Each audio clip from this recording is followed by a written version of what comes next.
আজমল মৰা নাই, বাঘ এতিয়াও জীয়াই আছে। মাত্ৰ ১.৫ বছৰৰ কথা।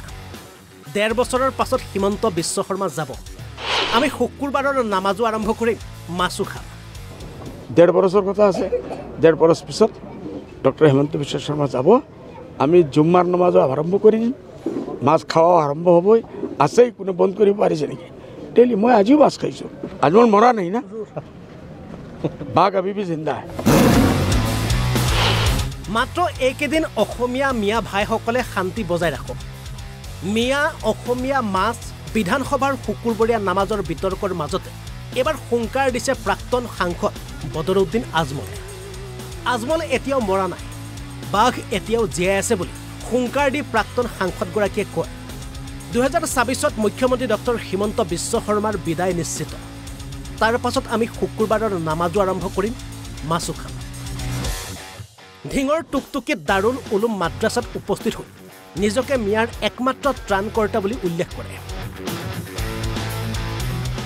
পहिले আমাৰ অসমৰ হিন্দু মুছলিম 95%, মোৰ দেন 95% মানুহ আমি সাম্প্ৰদায়িক নহয়। আমি ভাতৃত্ব বিচাৰোঁ, প্যাৰ মহব্বতে থকা বিচাৰোঁ। এইটো যিমান তেখেত কৈ আছে তিমানেই তেখেতৰ প্ৰবলিটিটো কমি আছে। কৈ থাকক। আৰু ১.৫ বছৰ আমি আমাৰ মিয়া ভাইসকলক মচনক, আপোনালোকে অন্য আমাৰ হিন্দু ভাইসকলক, অসমীয়া কাৰ্বি ডিমাচা বাকী বড়ো চবক আমি শান্তি ৰাখক। ১.৫ বছৰ কথা আছে। ১.৫ বছৰ পিছত ডক্টৰ হিমন্ত বিশ্ব শৰ্মা যাব। আমি জুম্মাৰ নামাজো আৰম্ভ কৰি দিম, মাছ খাওয়া আৰম্ভ হ'বই।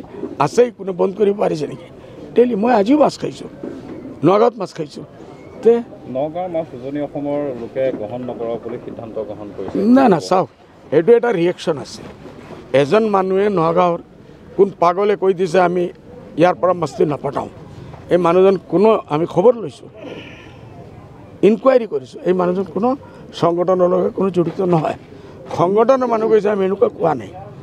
চৰকাৰে এই মানুহজনক ধৰিব লাগে, জেলত দিব লাগে, আমাৰ ডিমাণ্ড। এইটো চৰকাৰে নকৰে। এনে এই মানুহজনক কোৱাৰ কাৰণে চৰকাৰৰ লাভ হৈছে। এইটো কোনো সংস্থাই এনেকুৱা নকৰে। উজনিৰ যি ৩০টা সংগঠন আছে তেওঁলোকলৈ কিবা আহ্বান জনাব নেকি? না, কোনো আহ্বান নাজানায়।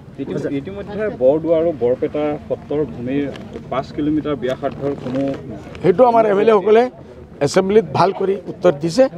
আৰু ডক্টৰ হিমন্ত বিশ্ব শৰ্মাক চুপ কৰাই দিছে।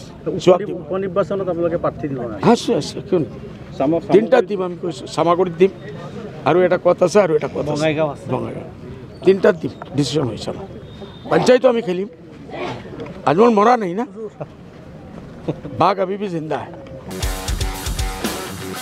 ভিডিঅ' জাৰ্নেলিষ্ট চাবদামৰ সহযোগত বটদ্ৰৱাৰ পৰা মুস্তাফা আলিম আহমেদৰ ৰিপৰ্ট NB নিউজ।